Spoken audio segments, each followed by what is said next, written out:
Hope everybody's doing well. My name is Angela Colada-Acevedo, Director of Recruitment Admissions at BU Wheelock.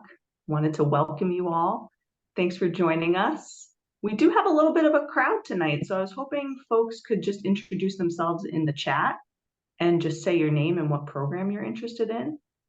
And if you're at an interesting place in the world, I would love to hear where you're located tonight in the world so I can get jealous.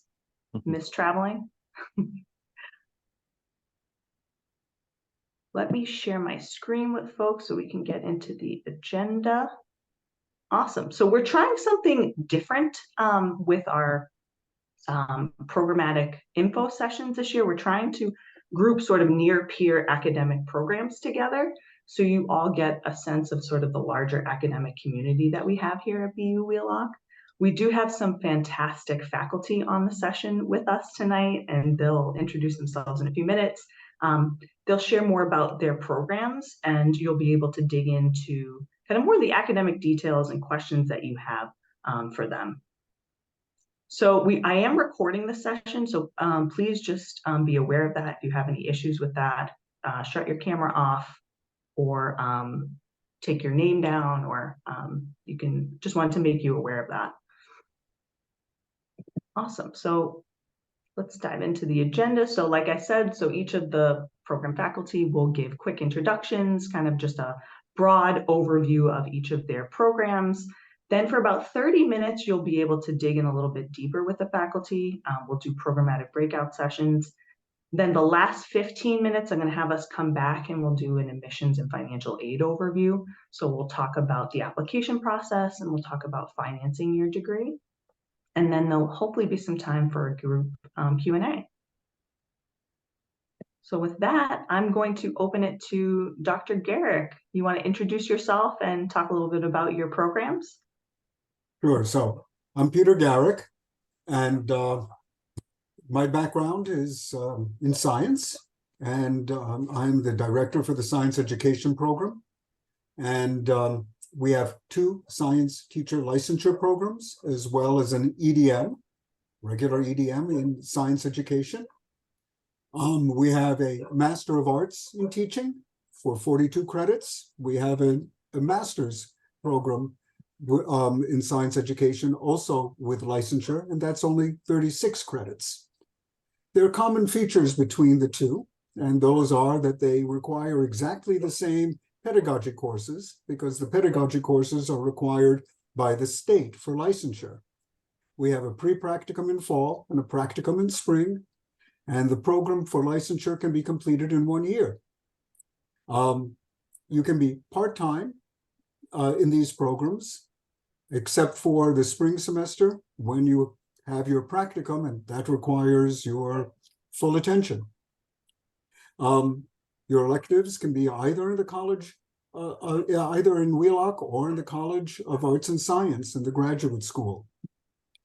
So the differences between the 2 programs are that the EDM requires an education research course. The MAT is best to start in summer, July, and the MAT electives can be later on used towards professional licensure.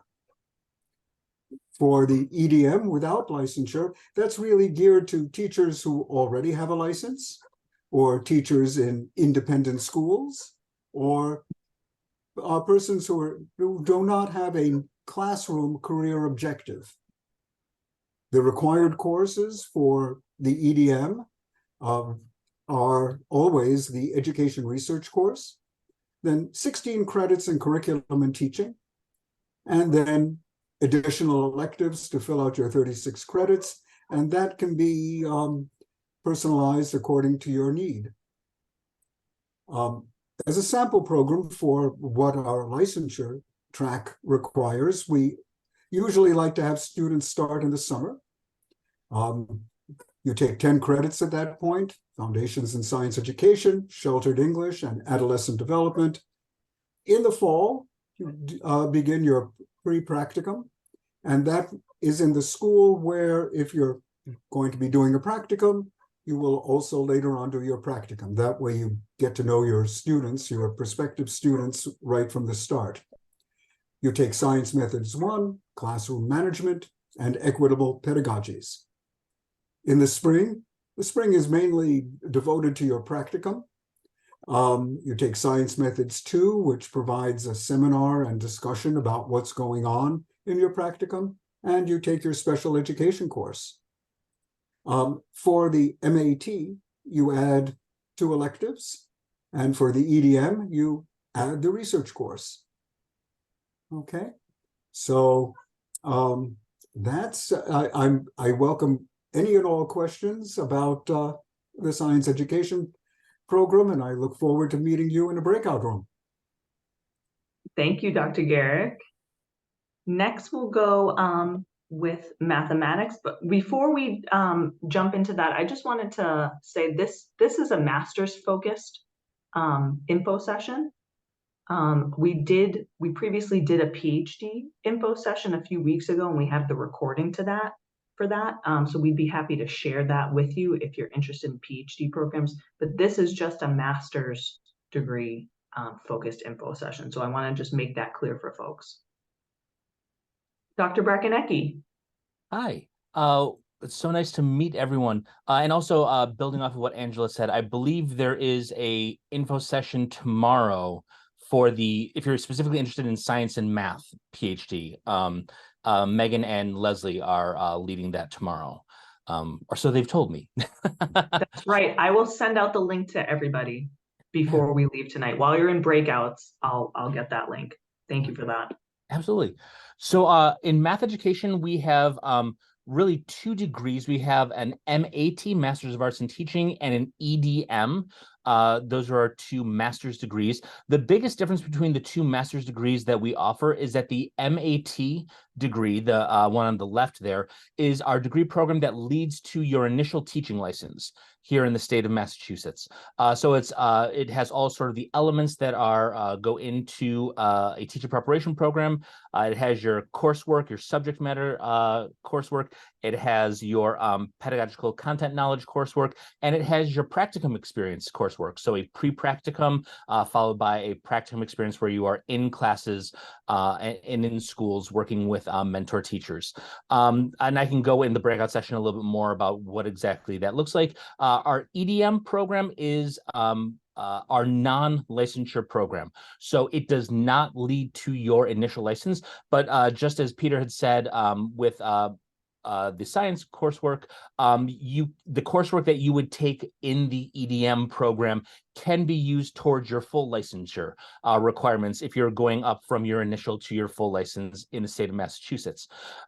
So again, when we do the breakout sessions, I'll talk a little bit more about sort of what goes into them. I will say one of the nice kind of synergies between the science and math education programs is that we do have courses that overlap. So our equitable pedagogies course is one that science and math folk take together. Classroom management, for those who are in licensure programs, is one that I believe science and math folk take together. And there are other courses throughout the program that do have sort of overlapping population. So you aren't just only with science people and only with math people as you're going through the program, but you do get to interact with the other subject areas, which is a really nice feature. One of the things, and if you want to flip to the next slide, Angela, that would be awesome. For the math education, we actually have a grant through the National Science Foundation, specifically their NOIS fellowship program, that offers scholarship opportunities for people who are, and there's a list of requirements. And I can, again, get more into that in the breakout group, but it does provide 100% tuition support if you meet the requirements to come to and do our MAT program.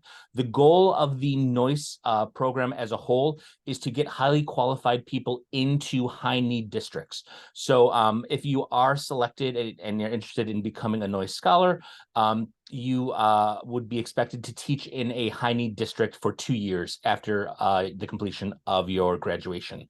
But I'll talk about more about that. And actually, science is very potentially getting their own NOIS grant soon. Fingers crossed. I hope I have not jinxing anything. But when for the science folk, when you break out with Peter, feel free to ask him about that because I'm sure he has a lot to say. And then just as a quick summary, and Angela, if you want to flip one final slide, Yeah. sort of the a quick little chart that I have to kind of summarize the difference between our different programs. The biggest one is that first line there between the MAT program and the EDM program, is that the MAT leads to licensure, whereas the EDM does not lead to licensure. But the coursework that you would take in either program would count towards your full licensure requirements. Either of the programs can begin in the summer or the fall if you are a full-time student. If you are a full-time student and want to begin in the spring, you cannot do the MAT program as a full-time student with a spring start date, but you could as an EDM student. And then the other thing is we do not expect that our EDM and our MAT students are coming in with a master's degree already. You were not expecting that at all. I didn't get a chance to talk about CAGS if anyone is interested in CAGS, but again, I'll save that for our breakout session. And that is our Certificate of Advanced Graduate Studies. And I'll just mention more about that if anyone is interested in hearing it in the math breakout group. Awesome. Thank you. Thank you. Charles, you had a question about TESOL. This is just a math and a science info session tonight. This isn't a general info session. We will have a general info session next week that's in person. We also will have one that's virtual at the end of the month. And we do admissions office hours, so I can send those in the chat for folks if you're interested in other programs other than math and science. All right. With that, we are going to break out. And again, you just have math and science. If you're interested in other programs, I can stay in I can just stay in the main room and I can answer any questions that you have about other programs. Let me stop sharing for a second and let me open up the breakout rooms. So feel free, again, if you're interested in other programs that are not math and science, you can stay in the main session with me, and I can answer questions that you have about other programs. Thanks, everybody. Something should have popped up where you would go to your choice of room.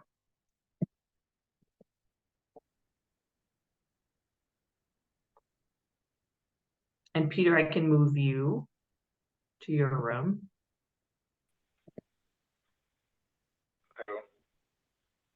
There should have just been a pop-up that you would join it. Can you come again? Recording. Perfect. So yeah, we'll dive into talking about the application process right now.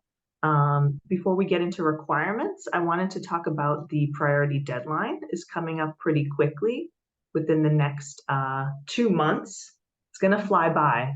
So I wanted to make sure folks were aware that our priority deadline for fall consideration is January 15th. If you are not ready by January 15th, we do have rolling admission for our math and science programs.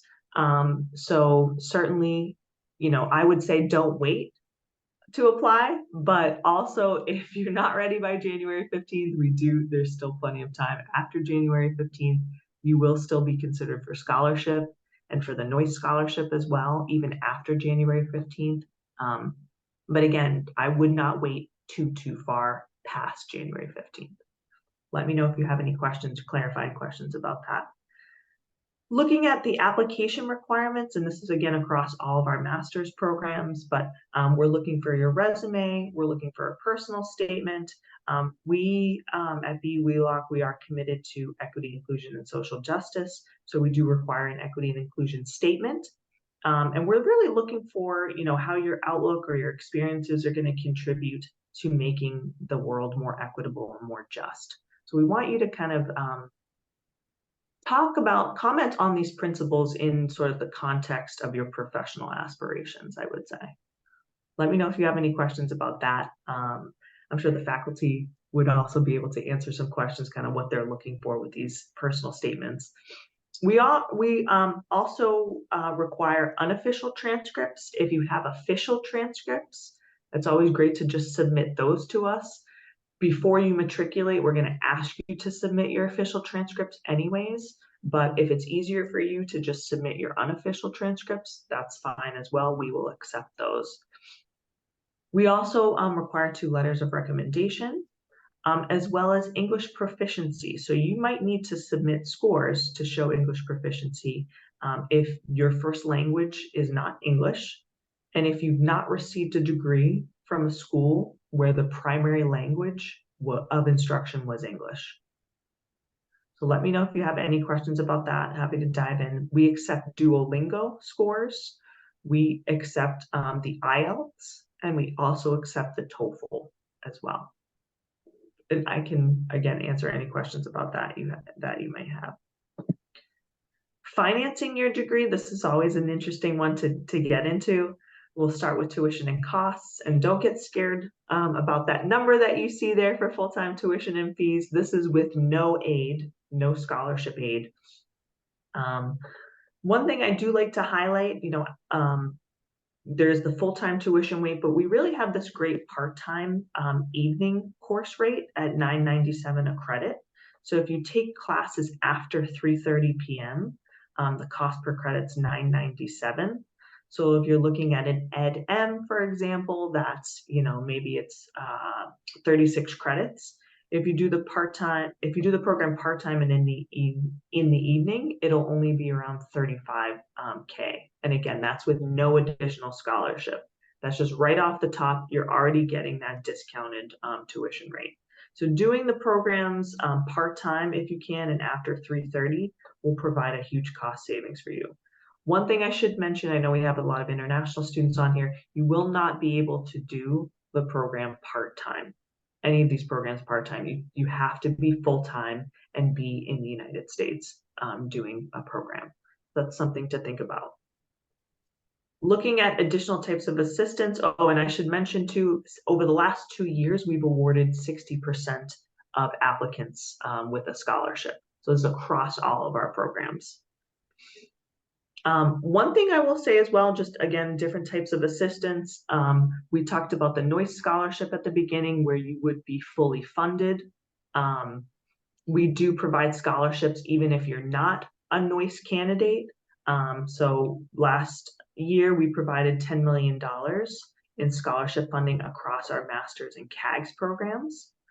So that's a big chunk of money there. The scholarships typically stay with you for the entirety of the program. So if it takes you 2 years to do the program, or if it takes you a year and a half, you'll retain whatever scholarship has been given to you.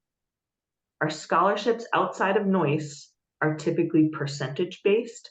So we award anywhere from 33% to 75% off of billed tuition. And that's, we give scholarship to both full-time and part-time students. No application is needed to be considered for scholarship. International students are considered for scholarship alongside domestic students, so you're both equally looked at. And faculty do take a holistic review when looking at your application, and they help us make the decisions on who should get a scholarship and who shouldn't be. So you will get notified of a scholarship if you did receive one at the point of admission. So just wanted to make that clear. Let's talk about federal assistance. This is always interesting too, federal financial assistance. So this is just for domestic students only though. So for domestic students, there's 2 types of loans that you can take out to help cover, kind of close the gap for you. There's private and federal loans, and federal loans typically give you a better rate on repayment. So you'll have to do a FAFSA. You'll have to submit a FAFSA application for that to see kind of what you're eligible for. The FAFSA application will open in December, so just in a few weeks from now, and you'll have until the start of the end of the semester that you're actually going to start your program. So let's say if you start in September of 2024, you have until December of 2024 to actually apply for federal loans. So the federal government gives you a lot of time to get coverage to help pay for school. One thing to keep in mind when you're applying for loans, your parents or your guardians are not factored in to your expected family contribution. This is something different than from undergrad. Undergrad, you get a package based on your parents' income and your guardian's income. That does not happen at the graduate level. Typically, you'll get more favorable loan rates at the graduate level if you're not making a lot of money, because again, your parents or your guardians are not factored into that. So we do have a really amazing team of financial aid advisors. We just hired another financial aid coordinator. So if you'd like to set up a time to have a personalized session to figure out, how you'll fund your education, I would highly, highly recommend setting up a time. And I'm happy to share the Calendly with everybody for our financial aid office. That was all I had. I'd like to open it up for questions that people have, whether it's about admissions, whether it's about financial aid. I can try and answer those. I'm learning all the time about financial aid. Certainly not an expert. Or if it's something academic for the faculty. We have a few minutes, so ask away. Oleinka asked, do you need to submit an IELTS score? For Nigeria, since it's an English-speaking country, I think I'd like to just see what your undergraduate transcripts say. If the language of instruction is English, then we'd be happy to just say you don't need to submit an IELTS since the language of instruction was English.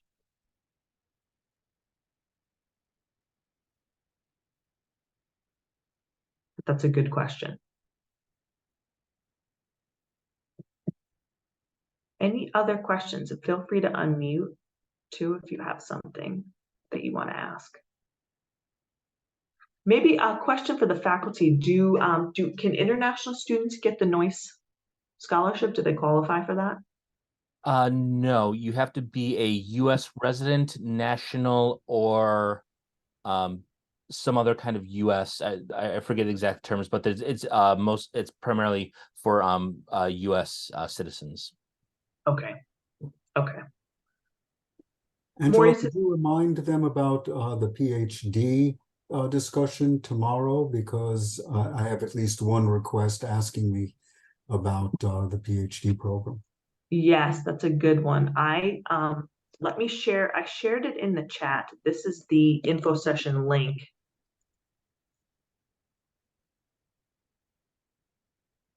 This is the session happening tomorrow night. I believe that's at 6 o'clock. Yes, it is. Eastern time, Mm-hmm. Boston time. So Paul, that's a good question. Where do you send your application to? You'll submit your application online. The application portal is called WebAdmit, and I'll send you in the chat right now the link where you can actually start your application.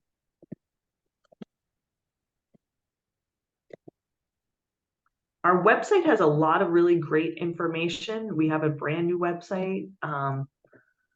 So let me send you our general admissions website as well. That's where you can find all sorts of information on the application requirements by different programs. We go a little bit more into depth about financing your education. Lots of good stuff on there. Yes, and great. Thank you for bringing that up as well, Paul. That was in my sort of final slide. If you would like to apply for one of our programs, we hope that you do. We would be happy to provide an application fee waiver for you. So if you go to the link that I just sent, there's a form on that page. You'll want to go to the drop down where it says application fee waiver. You'll kind of click the plus sign there, and then you'll put in your first name, last name, email, and program of interest. So it's pretty straightforward. So as sort of a thank you to you all, that's what we're offering tonight is an application fee waiver for you. And it doesn't have to be for the math and science programs. I know some of you are interested in PhD. You can always request a fee waiver for another program that you're interested in. No worries at all.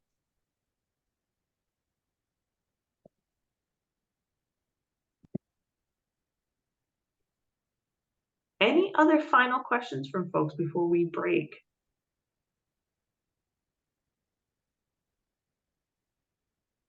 Just wanted to say thank you to the faculty. Thank you to Dr. Garrick and Dr. Rakonecki for doing this session tonight. Thank you all for joining from all around the world. This was really great. And yeah, please email us at any time at wegrad. I'll put that in the chat, wegrad at bu.edu if you have any lingering questions for us. Thanks, everybody. Have a good Thank you, night. Angela. Good night. Right.